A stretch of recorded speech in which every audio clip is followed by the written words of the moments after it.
Bem, então vocês viram aí que o material genético ele vai mudando de nome à medida que você tem fases da célula. Então, se a célula está em intérfase, ou seja, se ela não entrou em divisão celular, os filamentos são únicos, os filamentos de DNA são únicos, estão esticados e o conjunto recebe o nome de cromatina.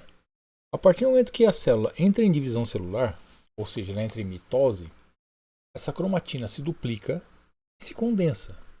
E aí muda de nome, passa a se chamar cromossomos. E então, a célula humana em divisão celular vai apresentar 46 cromossomos. Nós vamos estudar um pouquinho mais para frente a divisão celular, também. Não se preocupe com ela agora. Mas existe uma fase da divisão celular em que os cromossomos entram no máximo da espiralização, no máximo da condensação. Essa fase chama-se metáfase. Nós vamos ver essa fase e é na metáfase que a gente consegue estudar, consegue avaliar e observar os 46 cromossomos da espécie humana dentro de um exame que nós chamamos de cariótipo. Então nós vamos conhecer a célula em metáfase, divisão celular em metáfase, e em seguida o que é esse tal de cariótipo, tá bem? E aí nós vamos aproveitar para conhecer aquela posição do centrômero que eu havia falado há pouco, né, nos desenhos, e de acordo com a posição do centrômero, o cromossomo recebe o nome. Vamos ver então. Bom, nós temos aí então os desenhos das fases da divisão celular, que nós vamos estudar depois, e a fase que nos interessa é essa aqui, ó, é a metáfase. Observe que os cromossomos estão todos no centro da célula, né, no equador da célula, e recebem então o nome de metáfase. Vista ao microscópio, a metáfase, os cromossomos vão ser vistos assim, bem? Isso já é aqui, por exemplo, uma célula humana, né? Os cromossomos no centro. Então, o que são esses cromossomos e como é que a gente observa cada um deles, né? É possível usar uma técnica, então tá aí, ó, olha lá a metáfase e os cromossomos todos no centro da célula. É possível usar uma técnica, nós vamos chamar de cariótipo, para conhecer isso. Então, como é que funciona o cariótipo? Vou dar uma olhadinha aí. O cariótipo é uma técnica que consiste em retirar o sangue da pessoa, né? Aí, os glóbulos brancos são isolados, colocados no meio de cultura e estimulados a se multiplicar, né? Então, eles vão entrar em divisão celular. Quando eles chegam na fase de metáfase, é usada uma substância chamada colchicina que para a divisão celular, e aí você consegue, ao pingar esse material numa lâmina e corar, observar os cromossomos. Então, isso aqui já é a lâmina com o material, os glóbulos brancos, né, em divisão, que foram pingados, estourados. E a gente consegue ver aqui os cromossomos, muito pequenininho ainda. Ampliando isso e tirando uma foto, a gente consegue ver os cromossomos. Acreditem, aqui estão os 46 cromossomos.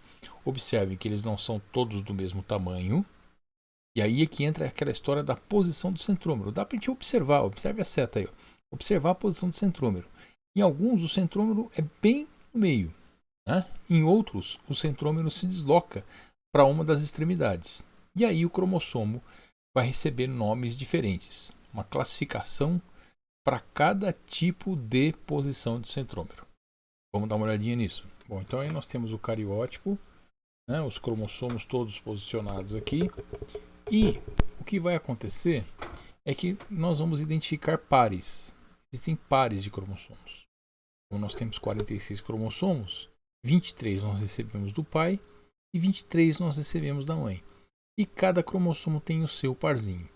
Nós achamos os pares e organizamos.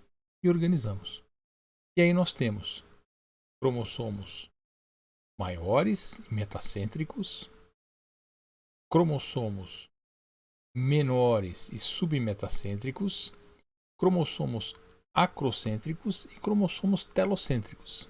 Então, se o centrômero estiver no meio, é metacêntrico. Se ele estiver levemente deslocado para cima ou para baixo, é submetacêntrico. Se ele estiver deslocado bem para a ponta, acrocêntrico. E se ele for lá na extremidade, ele é telocêntrico. E aí, então nós vamos ter a montagem do cariótipo. Bem? Bom, todos nós temos 46 cromossomos, como eu disse, sendo que 22 pares, 44, são considerados autossômicos. Ali tem gravado as características gerais do organismo do indivíduo. Existem 2 cromossomos, que são chamados de cromossomos sexuais. Ok? Cromossomos sexuais. Se tiver 2 cromossomos maiores, são chamados de X, será o cariótipo de uma mulher.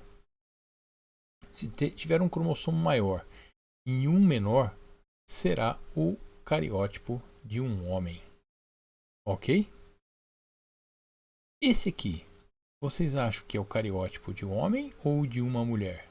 Bom, vocês não conhecem direito o cariótipo ainda, mas eu já posso adiantar para vocês que esse aqui é o cariótipo de um homem e esse é o cariótipo de uma mulher. Poxa, mas onde é que está a diferença, professor? Observe aqui, ó. Esse cromossomo aqui não tem o seu parzinho, estão percebendo? Enquanto que esse cromossomo aqui também não tem o seu parzinho. Pois bem, esse é o cromossomo X e esse é o cromossomo Y. Já nesse outro cariótipo, observe que esse aqui está com seu parzinho. Então existem 2 X e não aparece o sozinho aqui, o Y. Então se for XY, é homem.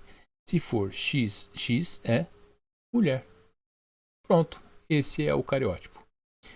Qualquer alteração nessa estrutura de 46 cromossomos, 44 autossômicos e 2 sexuais, será uma alteração cromossômica, que é o assunto da nossa próxima aula.